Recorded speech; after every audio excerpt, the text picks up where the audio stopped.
ex me dit de ne pas me faire de faux espoirs. Alors c'est certain que si aujourd'hui c'est ce que ton ex te dit, on peut comprendre que tu sois parfaitement effrayé et même convaincu que du coup ton ex ne reviendra jamais sur sa décision. Et pourtant, c'est une affirmation parfaitement logique et légitime venant de ton ex, qui, sois-en rassuré, ne prouve absolument pas qu'il ou elle ne reviendra jamais sur sa décision. Dans cette vidéo, je vais t'expliquer les raisons qui amènent ton ex à te dire ça et t'expliquer en quoi ça n'empêchera pas, au fil des semaines, si tu es un bon élève, si tu fais ce qu'il faut pour donner l'envie à ton ex de revenir, que ça fonctionne. D'ailleurs, en complément de cette vidéo, je t'ai donné la possibilité d'avoir accès à un mail, donc je t'ai laissé le lien dans la description en dessous de cette vidéo,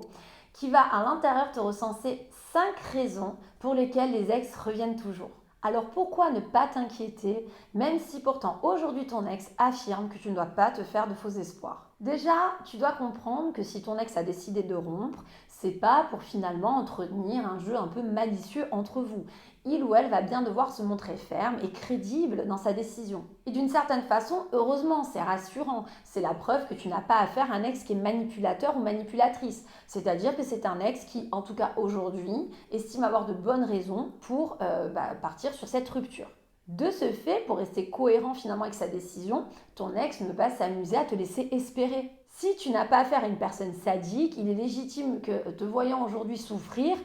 il ou elle ne va pas chercher finalement à enfoncer le clou en te laissant espérer des choses, alors que dans sa tête, ton ex n'est absolument pas disposé pour le moment à te redonner une chance. Ensuite, tu as un ex qui aujourd'hui ne veut pas non plus endosser le mauvais rôle. Si tu prends un peu de recul, que tu racontes par exemple à ton entourage donc la rupture, et que tu viens à expliquer que ton ex aujourd'hui te tend de grosses perches, te laisse vraiment espérer plein de choses, tu vas voir que finalement dans ton entourage, les gens vont plutôt dire de ton ex que c'est quelqu'un de manipulateur, qu'il va falloir te méfier, que de t'encourager à continuer à reconquérir cet ex. Alors même si toi aujourd'hui tu n'as pas vraiment d'objectivité parce que tu es un petit peu noyé dans tes émotions, ton ex lui est au courant de ça. Et c'est aussi une façon à un moment donné de se préserver par rapport au rôle qu'il peut avoir par rapport à l'entourage, à la famille, aux amis proches. Si il ou elle aujourd'hui n'a pas envie de passer pour quelqu'un qui profite de la situation de ton mal-être, il y a plus intérêt à bien appuyer sur le fait que tu dois surtout pas te faire de faux espoirs si par exemple vous continuez à garder de bons contacts, si toutefois il ou elle acceptait d'échanger avec toi. C'est pour ça que c'est le type d'affirmation qui est très paradoxal parfois, parce que tu vas l'avoir à un moment où ton ex, par exemple, accepte une sortie. Ton ex, par exemple, si vous avez des enfants en commun, va accepter de passer du temps avec toi, mais en te disant bien de ne pas te créer de faux espoirs. Attention, ce n'est que dans l'intérêt des enfants. Ou encore, parce que vous avez eu un échange par téléphone qui s'est plutôt bien passé, va finir par conclure en disant non, par contre, voilà, moi je veux pas que tu te fasses de faux espoirs, vraiment, n'espère plus rien. C'est une façon finalement de te recadrer, c'est une façon de bien te laisser à ta place, mais pour aussi se laisser une porte de sortie. Il y a des ex qui pourtant envisagent peut-être de revoir leur position, qui ont parfois le manque aussi dans la relation et vont craquer pour un rendez-vous, c'est-à-dire accepter de te revoir par exemple, mais qui ont tellement peur de se tromper, de retomber dans une relation qui finalement leur correspond pas, ou de faire une bêtise, ou même de le regretter, parce que aujourd'hui ton ex n'est pas convaincu par exemple que les choses vont réellement s'améliorer, ils vont avoir un comportement du coup où ils vont faire en sorte de se laisser une porte de sortie. Donc c'est plus facile d'accepter un rendez-vous, de passer du temps avec toi, même de rigoler en te disant bien derrière, par contre ne te fais pas de faux espoirs, je veux pas, pour se garder cette porte de sortie, que d'arriver et de te dire ah ouais j'ai passé une super journée, c'est vrai qu'on s'entend bien quand même, parce que ça te laisserait finalement espérer justement, mais ton ex derrière est en mesure alors de s'affoler en se disant que tu vas revenir avec de gros sabots, et que si il ou elle n'est pas en mesure pour l'instant de te redonner une chance, il va se retrouver coincé. Alors même si aujourd'hui il y a fort à parier qu'en effet tu souffres énormément de cette rupture, ça ne veut pas dire que ton ex n'a pas souffert de prendre cette décision et n'a pas été en souffrance aussi de te voir malheureux ou malheureuse, quoi qu'il en dise. Il y a des ex qui sur l'instant veulent montrer qu'ils sont très forts dans leur façon de rompre, mais qui derrière quand même réalisent que voilà, tu es en souffrance. Et à ce moment-là, il faut comprendre que ce sont des gens aussi qui peuvent ressentir une forme de culpabilité, donc droit dans leur basket parce que convaincus vous n'avez plus rien à faire ensemble aujourd'hui, mais quand même dans la volonté de ne pas te faire plus de mal que nécessaire. Dans ce cas de figure, tu vas avoir affaire à un ex qui aura besoin vraiment, de manière même des fois viscérale, de toujours te répéter, de surtout pas te faire de faux espoirs. Puis tu as aussi le cas de figure où parce que tu veux trop en faire,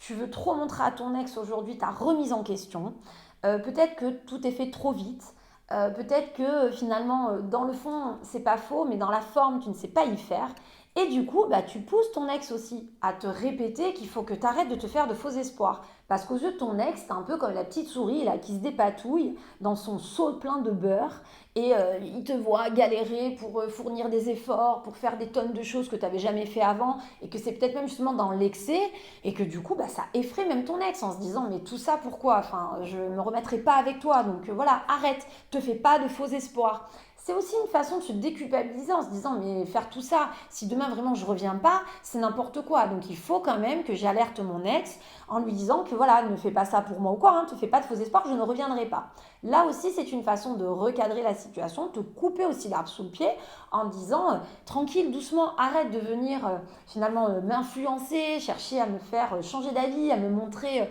tout ce que tu as pu mettre en place pour que je revoie mes positions, parce que voilà, ça sert à rien, enfin, te fais pas de faux espoirs, ma décision elle est comme elle ne changera pas. Dans un cas comme celui-là, en fait, c'est une affirmation qui va t'être présentée pour te couper l'herbe sous le pied, pour que d'une certaine façon, tu fiches un peu la paix à ton ex, en fait. Pour autant, quel que soit le contexte actuel, l'état d'esprit de ton ex, je peux t'affirmer que ce n'est pas parce qu'un ex pense ça aujourd'hui qu'il n'est pas en mesure, au fil du temps, de revoir ses positions si tu as fait ce qu'il fallait en parallèle. Et heureusement, il n'y a que les imbéciles qui ne changent pas d'avis. Alors je ne suis pas en train de te vendre que tous les ex peuvent changer d'avis. Malheureusement, il y a des ex qui ne changeront pas d'avis en effet, pour des raisons des fois différentes, parce que justement le job de ton côté n'a pas été fait, parce qu'il y a des circonstances qui ne t'appartiennent pas, malheureusement. Mais en attendant, il y a beaucoup de personnes qui ont entendu ce type d'affirmation avec des ex qui, dans les débuts, vraiment affirmaient ne te fais pas de faux espoirs, mais parce qu'au moment où c'était dit, dans cet instant T, rien n'avait été fait pour que cette personne se rende compte que finalement, ça pouvait valoir le coup de te redonner une chance. Donc, c'est pas parce qu'aujourd'hui tu entends ça que ça ne peut pas changer dans le mois qui arrive. Et pour te prouver que tout n'est pas perdu, je t'ai laissé avoir accès à un mail que j'ai laissé dans un lien dans la description de cette vidéo qui recense 5 raisons qui amènent les ex à toujours revenir. Si le contenu de cette vidéo te paraît utile, t'aide, pense au petit like d'encouragement, à t'abonner à ma chaîne si ce n'est pas déjà fait et surtout à cliquer du coup sur la petite cloche des notifications puisque ça te permettra d'être averti à chaque nouvelle vidéo, nouveaux conseils, nouvelles astuces qui t'aideront largement dans ta reconquête amoureuse. En attendant, je te dis à très bientôt pour la suite de mes vidéos.